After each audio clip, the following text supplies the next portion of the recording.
Ito, pag-usapan natin tong bagong hirit ni Torre. Abay, nilait niya mga DDS. Pero na-back to you siya.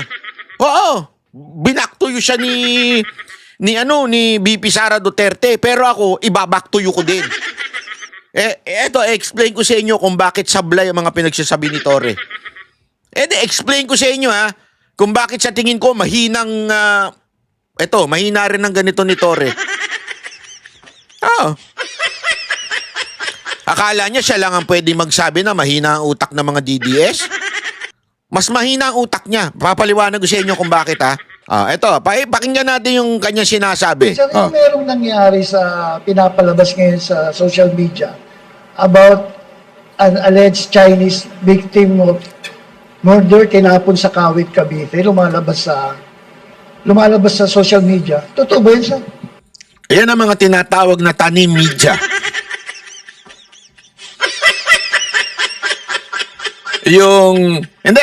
Kasi tanim media tawag sa ganito patanong mo dito sa media na to. Etong issue na ito. Isipin niya, sa dami-dami ng crime, okay? Manood kayo ng mga mainstream media, makikita nyo kaliwat kanan ng crime na nangyayari. At kaliwat kanan na sinasabi natin na ito, bakit hindi naayos tong crime na ito? Bakit ito, lagana pa rin tong droga? May mga nagdodroga pa rin sa social media. Hindi po tayo nagsasabi niya, mga mainstream media na rin nire-report yan. Sa dami-dami ng nire-report, ito ang kanyang i-bring up. Yung post na kung saan luma na, supposedly, sabi ni Torre dito, luma na daw, at kesyo itinatapon ng mga DDS daw. Pakinggan natin. Alam nyo, ito na yung mga panahon na parang gusto kong sabihin na talagang ebidensya na nauubusan na talaga ng propaganda itong mga kontra ng gobyerno natin. Itong mga, alam nyo na, yung mga leanings nasa kabila. Diretsuhin na natin yung mga DDS. Naubusan na siguro talaga sila ng bala na mga malalaking kontrobersya ng mga insidente. Kaya yan, 2022 pa nangyari yan Hinuhukay, literal na hinukay sa baul para palabasin lang na para bang bago. Kasi wala na silang nakitang masama ngayon na kasing sama nung panahon nila. Yan ang long and short of it. Matagal na nalinlang ang Pilipino dyan. Hanggang ngayon, lilinlangin pa rin ang Pilipino. Pasensya sila. Their word against the word of the internet.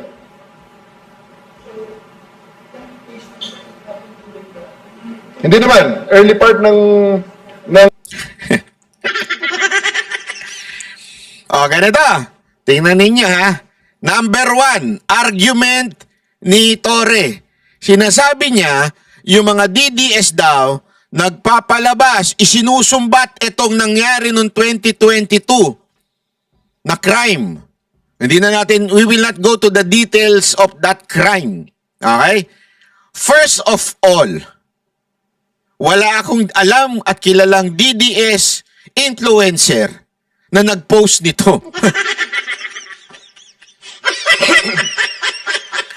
Ang mga tunay yung mga tunay na DDS vloggers, influencers, mga matatalino yan. Nagfa-fact check yan. Mga tunay. Okay? Pero meron mga fly-by-night DDS din. Na hindi naman talaga sila DDS. Sila ay for the content lang. Kaya nga dito, maling-mali kaagad si Torre for generalizing the DDS. Kasi mismong matagal ko na ito sinasabi, maraming pretender pagdating sa social media. Magpo-post sila ng kung ano-ano, mali-mali, para pagbintangan ang DDS. Tas kunwari, DDS sila. Papalitan nila yung profile pic na bring home Duterte, kung ano-ano, pero sa totoo lang, hindi naman po sila DDS. Ang tawag dyan, tanim DDS. Marami yan. Paano ginagawa nila para sakyan na mga DDS, na yung tunay na DDS, para ma-flag down sila at masabing fake news. Tapos matanggal yung account. In other words, trap nila to. Matagal na hong scheme yan, panahon pa lang ni Pangulong Duterte, marami na nag-propose ng mga mali. Tapos they would claim themselves DDS, tapos sasakyan ng mga iba. Pero yung mga lehitimo, yung mga tunay, okay? Again, mga tunay na DDS, vloggers, hindi yan basta-basta nag-share at nagpo-post. Talagang fina-fact check nila kung kailan yan. Pero actually, sa second argument ni Torre, sablay pa rin siya dito. Bakit? May nagtanong, kailan po ba yan noong 2022? Hindi lang natin maririnig, ha? Sila, their word against the word of the internet. Pakinggan nyo. Hindi naman, early part ng Marcos administration, September yan. So sinasabi niya, second argument niya, yung mga DDS daw nag-post na matagal na at panahon pa daw ng mga Duterte. Na ibinibintang sa administrasyon ni Marcos.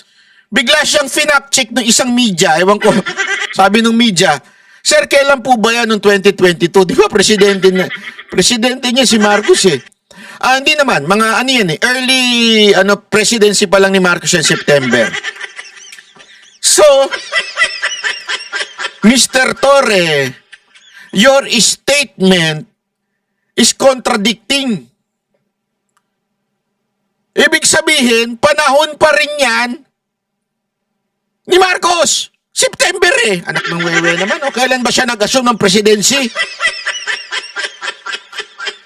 So nagpresenta ka na sinasabi mong fake news, pero yung pinresenta mo, ay sinusuplak mo din. Bakit? Sinasabi mo rin na panahon ni Marcos yan eh. Anak naman ng wewe, Torre naman, what is happening to you? Tingnan mo kung paano niya lulusutan yung na-realize niya siguro na mali. Tingnan niyo paano niya lulusutan. 4 months after ng assumption ng ating presidente.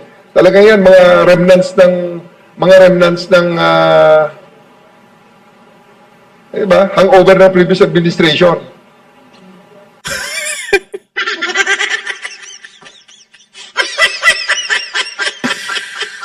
Torre,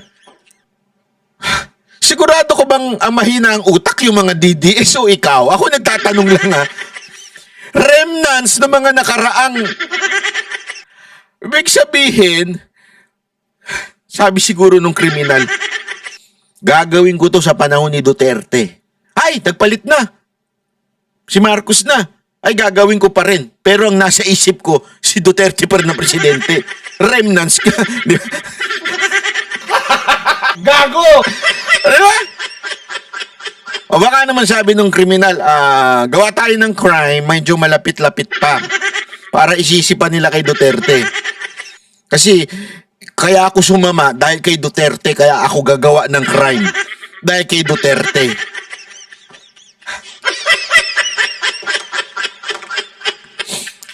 This is the funniest thing. Akala ko si Claire na ang pag nagpa-press briefing, siya ang pinaka nakakatawa. Mas nakakatawa pa pala ito. September na. Kailan ba nag-assume ng sabi mo na, alam ko, June 30 July 1, simula na. Alam ko So, July, August, September. Sabihin na natin August, naka-isang buwan na. Si Marcos niyan, napalitan niya na yung chip, yung kanyang chip, PNP chip niyan. Bakit ganun? Hindi ako again wala tayong hindi ko nga alam tong post na ito Hindi ko nga alam yan, hindi ko Ang tanong, bakit nyo isinisisi pa rin yan doon sa mga nagsasabing may problema tayo sa crime nung panahon na ni Marcos? bakit ang dating, ay, hindi, kay Duterte pa rin ito, kasalanan pa rin ni Duterte ito. So hanggang kailan yung remnants ni Duterte? Mr. Torre. Ako nagtatanong lang ako ha, Mr. Torre. Hanggang kailan yung remnants ni Duterte? Sige nga, magbigay ka ng timeline para at least alam namin na, lahat ng mga nangyari, halimbawa lang, nagbigay ka ng timeline. Lahat ng nangyari buong 2022, remnants pa yan ni Duterte. So, lahat ng nangyari doon, kahit December na, kasalanan pa rin ni Duterte yan. Hindi, magbigay ka na lang ng timeline para yung mga Duterte supporter, alam nila, 2022 sabi ni Torre hanggang December, remnants pa rin yan ni Duterte. So, wag na kayong kumuha dyan. Kumuha na kayo after. Ang labo ko si Sir eh. Sana nagkaroon na lang ng transition government. Kung gusto ninyo isisi kay Duterte, di ba buong 2022, transition government, hati na lang. Yung sundalo kay Marcos at yung pulis kay Duterte. Di ba? Pwedeng ganun eh. Hati-hati na lang. O yung DILG kay Duterte, DOJ kay Marcos. Ganun, baka pwede. Kasi kung isisisi nyo pa lahat ng nangyari after ni Duterte bumaba sa pwesto, aba, sir, mukhang medyo yung ganito, medyo alanganin.